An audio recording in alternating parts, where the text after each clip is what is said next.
कसं घेणार, स्लोप कसा घेणार त्याला दोन्ही काय होईल ना वारं आलं तर ते गडबड नाही झाली. हा वादळात म्हणजे ते नाही तसं नाही झालं त्याचा काय फायदा होईल आपल्याला. वेळ कमी असताना बी आपल्याला जे सुविधा द्यायचे आहे नुसतं वॉटरप्रूफ म्हणून ताडपत्री म्हणून नाही तर तुम्ही ताडपत्री टाकली म्हणजे झाला वॉटरप्रूफ असं नको. त्याचं ते भोजन व्यवस्थित आहे ते आता ते तर होईल का तुम्हाला शक्य ते भोजन काय होतं पण काय करू ते करणार फक्त ते हवेनी वादळाने उडणार याची काळजी घ्यावी. मी आजच सुरू करून टाकतो आता काही अडचण नाही तर साहेब गेले परत आमच्या मग काही ठेवू नका. त्याच्यानंतर यावेळेस एक नवीन स्नानगृह म्हणून आपल्याला त्यांनी करायचं ते स्नानगृह असं रेडीमेड कुठं अवेलेबल असं वाटत नाही आपल्याला मानवातच पडदे मारून तयार झाले कारण महिलांचा जमल का लोकलला पत्र्याचा आडा सांगत असतो तसं आडा जर करून दिला तरी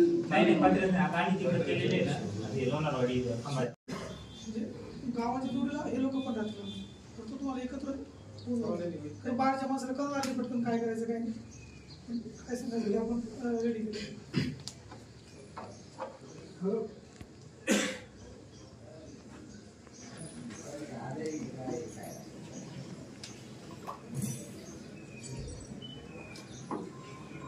स्थानिक गावकऱ्यांची जी आहे जी प्रथा चालत आली तीच पुढे चालणार आहे. आता याच्यामध्ये ज्या अडचणी म्हणून तर आम्ही पुढाकार घेतला आणि यापुढे आले का कधी पैसे नाही पैसे या पद्धतीने नियोजन झालं का. त्यामुळं हे जे काही चर्चा करणार आहे या चर्चेला महत्व देऊ नका. पालकमंत्री महोदयांनी स्पष्ट मला बी सांगितलेलं आहे की पूर्ण लक्ष द्या त्याच्यामध्ये. काल मी उशिरा मुंबईवर आल्यामुळे नाही तर कालच शिवसाहेब वगैरे येऊन गेले. कालच आमचा येण्याचा विचार होता म्हणून ठीक आहे त्यांना त्यांच्या यांनी येऊन द्या. आज आपल्या सर्वती झाले तुम्हाला याच्यात कुठली अडचण राहणार नाही याची जबाबदारी आपले तहसीलदार साहेब आहेत पीडीओ साहेब आहेत सगळे घेत आहे आणि आम्ही सुद्धा याच्यावरती लक्ष ठेवून आहे. त्यामुळं आपल्याला पालखी जी येते त्यांना सुद्धा ते म्हटले पाहिजे का मारेगावला यावर्षी आम्हाला आपल्या जिल्ह्यामध्ये जिल्ह्याची सुरुवात आहे म्हणजे जिल्ह्यामध्ये येतात तिची त्यामुळे स्वागत एकदम त्याच्यात कुठेही कमी पडणार नाही याची आपण सगळी काळजी घेऊ. त्यामुळे तुमच्या सगळ्यांचं सहकार्य आहे चांगल्या पद्धतीने. त्या दिवशी फक्त थोडं जरा प्रत्येकाने बॉन्डिंग चांगली ठेवा आपल्याला एकमेकावर बॉटल होती किंवा अशी काही वेळ येऊन देऊ नका. आणि शक्य झाल्यास पालकमंत्र्यांना आमचा आग्रह आहे का त्यांनी यावं म्हणून. पालकमंत्री सुद्धा त्या दिवशी येण्याची शक्यता आहे. तो चांगला हे राहिला रोडला जो आता मुरुम टाकलाय एकदम कमी प्रमाणात म्हणजे खड्डे जवळ 10 ते 20 चांगल्या पद्धतीने व्यवस्थित करून घेणार असतो. सुरेश साहेबांना सांगितलंय काय होतं मला उद्या सांगा. आज उद्यापर्यंत बघा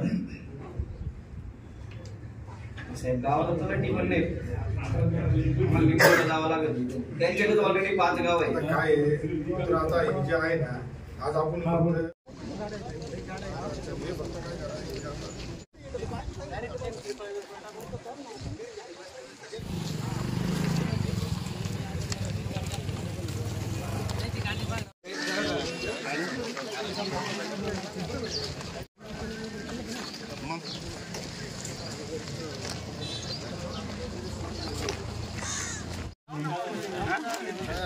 झालं का सगळं फार तुम्हीच सांगशाल. गाव बदललं कसं अचानक सुरुवात झाली तर आम्ही बघा बरं लगेच तिकडे येत नव्हतं पैसा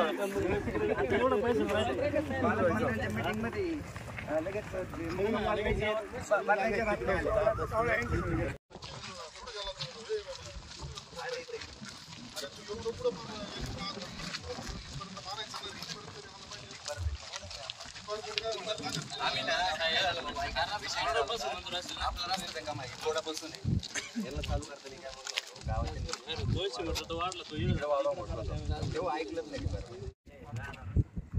त्याला पॉईंट नाही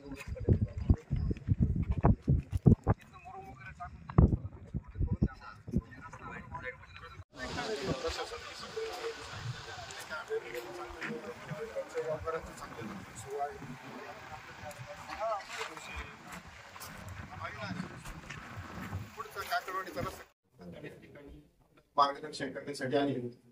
त्यांनी सर्व अधिकारी यांना त्यांच्या डिपार्टमेंटच्या अधिकाऱ्यांना सूचना केल्या आहेत, गावकऱ्यांना सूचना केल्या आहेत आणि वारी अतिशय उत्कृष्टरित्या यावर्षी झाली पाहिजे. सर्व वारकऱ्यांची व्यवस्था या ठिकाणी व्यवस्थित झाली पाहिजे. ती दक्षता आपण सर्वांनी घ्यायची आहे अशा सूचना त्यांनी आपल्याला या ठिकाणी दिलेल्या आहेत. आपली सर्वांची ती जबाबदारी वारकरी हा वेगवेगळ्या ठिकाणावर येत असतो आणि नाशिक जिल्ह्यातून ज्यावेळेला वारी आपल्या गावात येते तर नगर जिल्ह्याचं पहिलंच गाव हा फार मोठा बहुमान आपल्या गावाला आहे. आणि जे काही 2 वर्षापूर्वी वादळाने काही नुकसान झालं किंवा जी वारकऱ्यांच्या मनात जी भावना तयार झाली का गाव व्यवस्था करत नाही, तर तो जो शिक्का आहे तो आपल्याला यावर्षी पुसून काढायचा आहे. त्यासाठी शासन आपल्या पाठीशी आहे, आमदार साहेब आपल्या पाठीशी आहे आणि म्हणून आपली गावकरी म्हणून आपली सर्वांची ती जबाबदारी आहे का येणाऱ्या प्रत्येक वारकऱ्याचं या ठिकाणी समाधान झालं पाहिजे आणि तो तृप्त होऊन या ठिकाणावर गेला पाहिजे असं या ठिकाणी मी साहेबांना, तहसीलदार साहेबांना, बीडीओ साहेबांना आश्वासित करतो.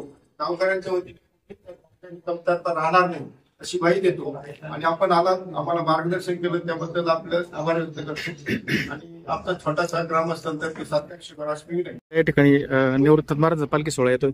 कशा प्रकारचं नियोजन आपण आपल्या जिल्ह्यात किंवा तालुक्यात केलेलं आहे? हे आपल्या अहिल्यानगर जिल्ह्यामध्ये सर्वप्रथम नाशिकची बॉर्डर सोडून ज्यावेळेस आपल्या संगमनेर तालुक्यामध्ये संत निवृत्तीनाथ महाराजांची पालखी येत असते, यापूर्वीच आपल्या जिल्ह्याचे पालकमंत्री नामदार राधाकृष्ण विखे पाटील साहेब यांच्या मार्गदर्शनाखाली उपस्थितीत अहिल्यानगर येथे एक बैठक झाली होती आणि त्या बैठकीमध्ये मी सुद्धा मागील वर्षी आमदार नसताना यापूर्वी सुद्धा मी इथं पालखीच्या स्वागतासाठी येत होतो. तर मागच्या वर्षी काही उणिवा जाणवल्या होत्या, त्या अनुषंगाने पालकमंत्री महोदयांशी आम्ही चर्चा केल्यानंतर इथं यावर्षी आपल्याला वातावरण पावसाचं असल्यामुळे वॉटरप्रूफ मंडपाची गरज जाणवली. काही ठिकाणी मागच्या वेळेस शौचालया संदर्भातल्या अडचणी होत्या त्या सुद्धा आपण लाईटीच्या असतील सर्व पूर्ण करण्याबाबत शासनाकडे निधी मागितला होता आणि पालकमंत्री महोदयांच्या सूचनेनुसार कालच आपल्याला ग्रामविकास विभागाच्या माध्यमातून 2.25 कोटी रुपये अहिल्यानगर जिल्ह्यात ज्या काही दिंड्या आहेत सर्व म्हणजे पालखी मार्ग जे आहेत तिथे ज्या सुविधा लागतात त्या सुविधांसाठी पैसे वर्ग झाले आहेत. त्याच अनुषंगाने आज आम्ही इथे येऊन पाहणी करून अधिकाऱ्यांकडून आढावा घेतलाय. त्यामध्ये तहसीलदार साहेब असतील, बीडीओ असेल, पीआय असतील, एमएससीबीचे बी अधिकारी होते, सर्वच विभागाचे अधिकारी होते. आरोग्यापासून येणाऱ्या जे वारकरी आहेत ह्या वारकऱ्यांना संगमनेर तालुक्यामध्ये आल्यानंतर एक त्यांचं स्वागत चांगल्या प्रकारे संगमनेरकरांच्या वतीने करण्यात येईल, पारेगाव ग्रामस्थांच्या वतीने करण्यात येईल.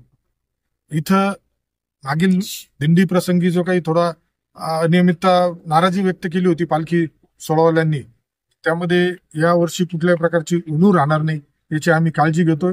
वॉटरप्रूफ मंडप असेल, तुमच्या शौचालयाची जागा असेल, पिण्याच्या पाण्याचे टँकर असेल, आरोग्याचा विषय असेल आणि जे रस्ते आहेत येण्यासाठी तर रस्त्यांचं सुद्धा आपण पीडब्ल्यूडीच्या अधिकाऱ्यांना सांगून कामं करून घेतलेले आहेत. जे थोडेफार आता साईड पट्ट्यांचा विषय आहे तो सुद्धा आज पूर्ण क्लिअर होईल. 15 तारखेपर्यंत छोटे मोठे राहिलेले सर्व विषय मार्गी लागतील.